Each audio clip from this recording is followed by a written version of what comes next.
Okay, the next rule we're going to learn about is called the chain rule.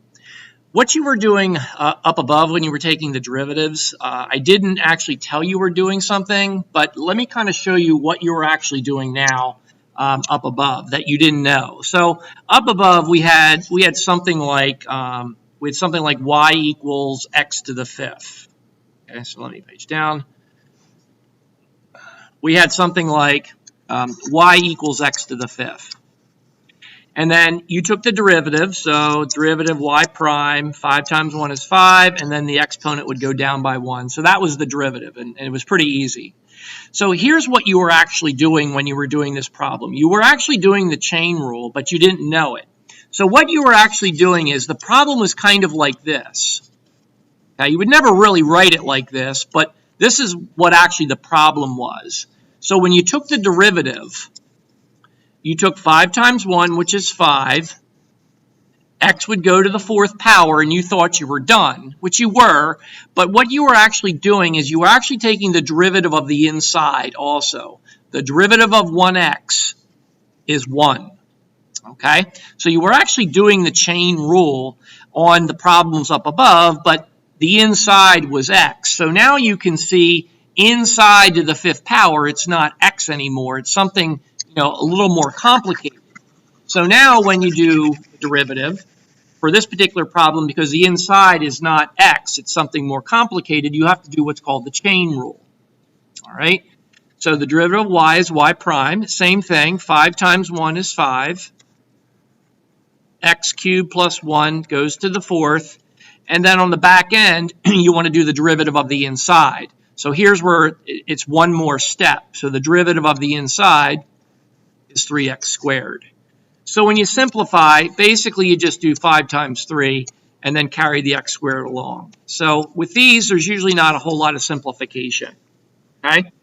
Number 15 to the right, same thing. 7 times 1 is 7. 5x to the third minus x to the fourth goes to the sixth. And then on the back end, you take the derivative of the inside, which is 15x squared minus 4x cubed. Okay? You can keep it like that if you wanted to. You could also multiply the 7 through there and make it a little simpler. So either way is fine. Depending if it's multiple choice or depending if you're trying to match up the book's answer to yours, you might have to do a little bit of work to do that. Okay?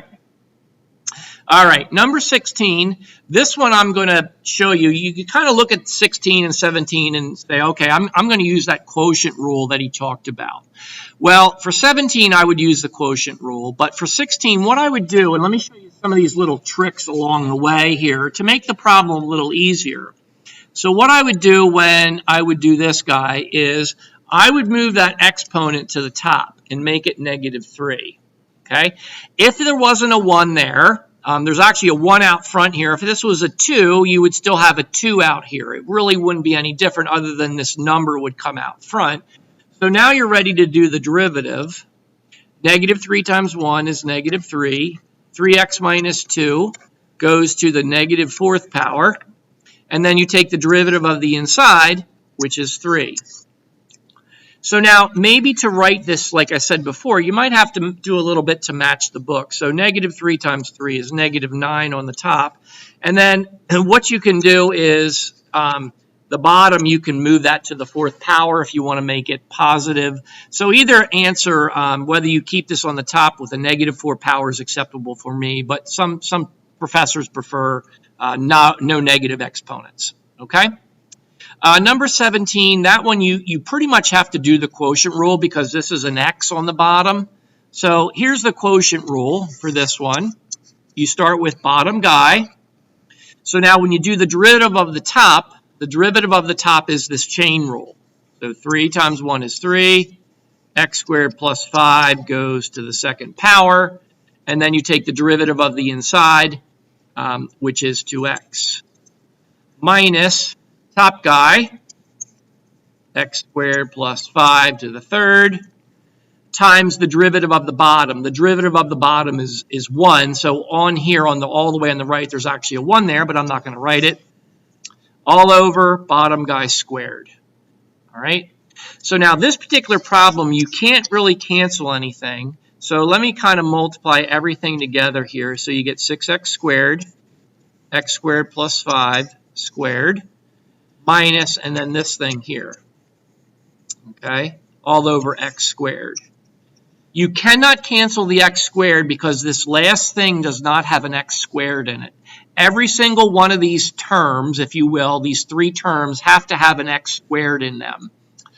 So this one is as good as you're going to get. You can't really multiply anything out. You could factor out an x squared plus 5 squared on top and then kind of simplify, but that's a pretty good answer right there for 17. Okay.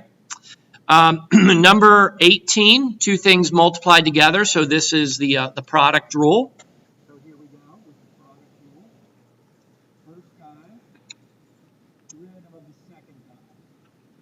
So 4 equals 5x squared plus 2 to the third times the derivative of the inside, which is 10x.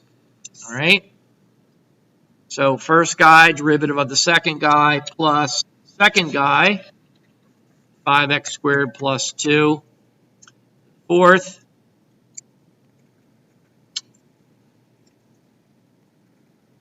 times the derivative of the first guy, 3x squared. All right? So this one, I probably would just multiply the 4 and the cubed and the 10x to get 40x to the fourth. And then you have 5x squared plus 2 to the third. And then the last thing, I would probably just move this out front. 5x squared plus 2 to the fourth. All right. So that would be good for that question. All right. Number 19. This isn't the quotient rule or the product rule. This is just the chain rule. So, but this has an e to the x in it, which we talked about taking the derivative of that. So this one, so the derivative of y is y prime. 4 times 1 is 4. E to the 2x plus x goes to the third. Then you do the derivative of the inside. The derivative of e to the x or e to the whatever is e to the whatever. Then you take the derivative of 2x, which is 2. All right. You take the derivative of the exponent, which is 2. And then plus the derivative of x is 1. All right. So this was a 4. So you can multiply the 4 through here if you want. So we'll do that. So this would be 8 e to the 2x. And then 4 times 1 is 4. And then you have e to the 2x plus x to the third power. And you're done. All right. So that was just the chain rule. So I just tried to pick out a bunch of different problems. Here's one with a fractional exponent. So this one, before you take the derivative, you want to write it over again. Okay, so that's to the 1/5 power. All right, here we go. 1/5 times 1 is 1/5. 3x squared minus 2.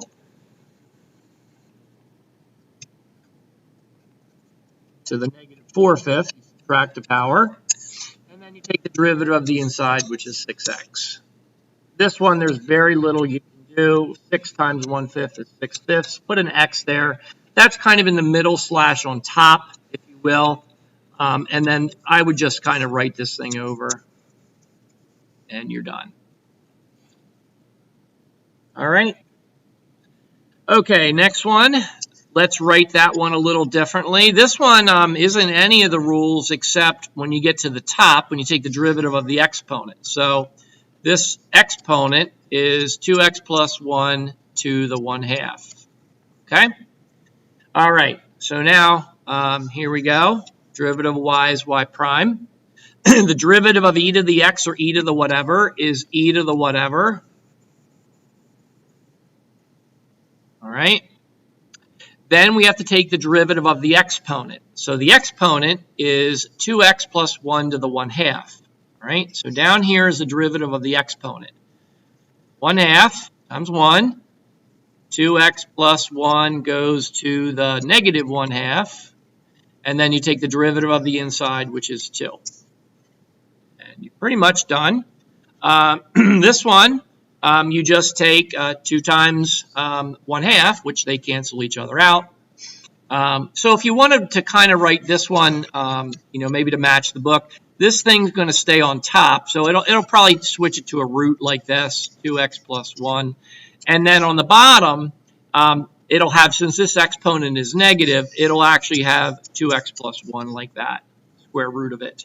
1/2 times 2 is 1. So that's probably what they'll have in the book for that one if you try and match it with the book. Okay? All right, that is the chain rule.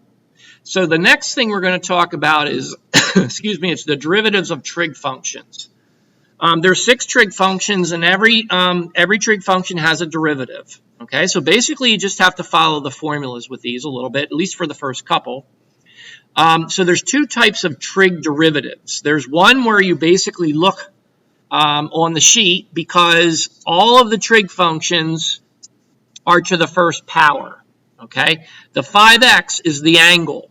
The 3x squared is the angle for sine. Okay, so it's important that you can tell how many trig functions are there and then what's the angle. So if you look at the next one, number 25, this only has one trig function. Number 25 only has one trig function. 2x plus 1 is the angle. Okay? But when you look at 26, this one, there are 4 cotangents. This one, you're going to do the derivative a little bit differently than the ones before that. 2x is the angle. Same thing with 27. There's 4 cosines. The angle is 7x squared. Okay? So here's how you do the trig derivatives when there's only one trig function, like this one. There's just tangent to the first power, right? So the derivative of y is y prime. So now you look at the formula up above. The derivative of tangent, you can see, is secant squared. So you're going to put secant squared there. This angle of 5x never ever changes. You can see the derivative of tangent, u is the angle. You can see that in the derivative formula that u is also the angle. And then the last thing you have to do on the back end, after you take the derivative of tangent, is you have to take the derivative of the angle. The derivative of 5x is 5.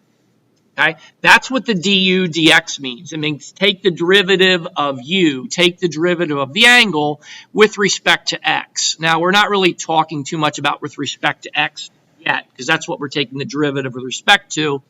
That's kind of for next week. All right. So this one, you're just going to move the 5 out front, and you get secant squared 5x. This one, if you notice, besides a trig function there's kind of 2 things. So these also exist with the product rule. All right. So the derivative of y is y prime. So you do first guy, derivative of the second guy. So the derivative of x plus 1 is 1. Plus, I'll go down here, second guy, derivative of the first. So now we're taking the derivative of sine. The derivative of sine, if you look up above, is cosine. Angle stays the same. And then you need the derivative of the angle. You need the derivative of 3x squared, which is 6x. So this one, can't really do a whole lot with. Just kind of write it over maybe without the parentheses. So sine of 3x squared. And then what I'll do is I'll take this 6x multiplied everything. So 6x times x is 6x squared. 6x times 1 is 6x. Just to kind of get rid of it. And then you have cosine of 3x squared on the end. Okay? So let's go down to 25, and then we'll do 24. 24 is a little different, but it's similar. 25, this one you do the derivative of secant. So if you look up above, the derivative of secant is actually 2 trig functions. The derivative of secant is secant tan. Now, whenever you write a trig function, you always need an angle. Okay? So the derivative of secant is secant tan. Then you need the derivative of the angle. The derivative of 2x plus 1 is 2. This one, you can't multiply any, you can never change any angles. So this 2 you would just put in front. That's pretty much all you can do. the 2x plus 1 should stay in parentheses. Okay, like that. All right. One last one, just to show you that a trig function actually can be an exponent. You probably haven't seen this very much. It does happen occasionally. Not as much in this course, but a course called differential equations. Sometimes you get things like that. All right, here we go. For this one, if you have to remember, the derivative of e to the whatever power is e to whatever power, right? So this thing, as you remember, just repeats itself. Then what you have to do is you need the derivative of the exponent. Okay, so well, here's where the exponent is a trig function. All right, so the derivative of cosine is negative sine, if you look up above. So these two negatives make a positive. Right? Then you need the derivative of the angle, which is 6. So this one, you probably want to write 6 sine of 6x, and then maybe put that in parentheses, and then e to the negative cosine of 6x. So this one, e to whatever repeats itself, and then you need the derivative of the angle, which was a trig function. All right? Okay, a couple more, and then we'll stop the video. These are a different type of trig derivative because now the trig function isn't to the first power. It's to the fourth power, or whatever power. So what we're going to do before I show you how to do this one, this is basically the same rule, right? So what you're going to do is you're going to write the trig function, and you're going to write it like that, okay, to the fourth power. Same thing over here. We'll do this one kind of at the same time. The 6 stays there, and then put a parentheses, cosine 7x squared to the fourth. All right? Okay, here we go. Here's how you do the derivative when the power is into the first. All right? 4 times 1 is 4. Cotangent of 2x goes to the third power. So now you have to take the derivative of the inside. All right? So this is what we just did. We took the derivative of one trig function. The derivative of cotangent, if you look up above, is negative cosecant squared. Angle stays the same.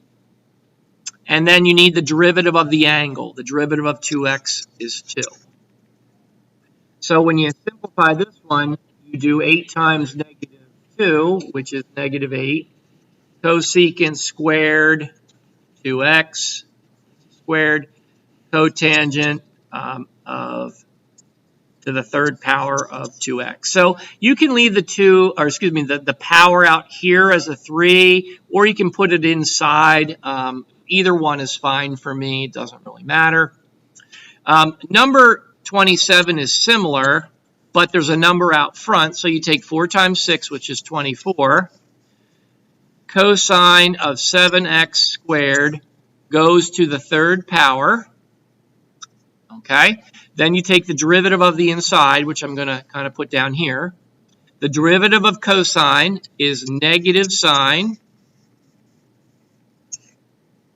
And then you need the derivative of the angle, which is 14x. This one you could simplify 24 times 14, whatever that is, put a negative by it, put the x out front, and then simplify the trig functions, maybe with a 3 on the inside there as a power. Okay, but that's not too bad there. Let's see if there's another one. Yeah, there's a couple more here, and then we'll stop the video at 29. This one here was similar to one we did before. So I would, instead of doing a quotient rule, what I would do is I would do cosecant 8x to the negative 2 power. Okay? So here we go. Negative 2 times 1 is negative 2. Cosecant 8x. Remember, you're subtracting 1, negative third. Okay? And then you do the derivative of the inside. Now, this is a longer one because the derivative of cosecant is negative cosecant cotan. Remember, every time you write the trig function, you need an angle. All right? So the derivative of cosecant is negative cosecant cotan, and then you need the derivative of the angle, which is 8. All right. So now let me show you with something with this one. 8 times -2 is -16. All right. Whoa, there's 2 negatives there, so make that a positive 16. One of these cosecants and the cotangent, they're going on the top.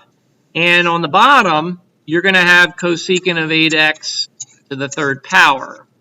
And the reason I loaded it like that is now you can see is one of these cosecants is going to cancel. So on the top, you have 16 cotangent 8x over cosecant squared of 8x. One of the cosecants will cancel. Okay? So sometimes you might have to do that to do a problem like that. So I'm going to, if you need to stop the video, I'm going to erase this because I need room to do 29. So I'm going to erase it now. So if you need to stop the video to continue writing, let's do that. Okay? All right. So next one. Here we go. This one we're going to write a little differently. So this one, y equals tangent. The angle's very strange. Pi x plus 1 to the 3rd power. Okay? So here we go. 3 times 1 is 3. Tangent goes to the 2nd power. All right? And then I'm going to have to go down here. I don't know if I have enough room. All right? So now we take the derivative of the inside. The derivative of tangent is secant squared. Angle stays the same. And then we need the derivative of the angle. All right, so we haven't had this before. The derivative of pi x. Imagine pi was a 3. The derivative of 3x is 3. So the derivative of pi x is pi. The derivative of 1 is 0. So this one, you really can't do much for your answer, except kind of write it a little differently. So the 3 and the pi, we can put those together in the front. Tangent is squared, so we'll write that a little nicer. Pi x plus 1. And then secant squared pi x plus 1, like that. And we're done. Okay, that's a good place to stop the video. We don't have much of derivatives left. We have a tangent rule, or excuse me, a tangent line problem, which you should be used to doing those by now. And then we have a little bit of rate of changes applies to motion. So we're going to incorporate derivatives with velocity and acceleration. Okay, that'll be the last part. So this is actually part week 4 and 5. Okay.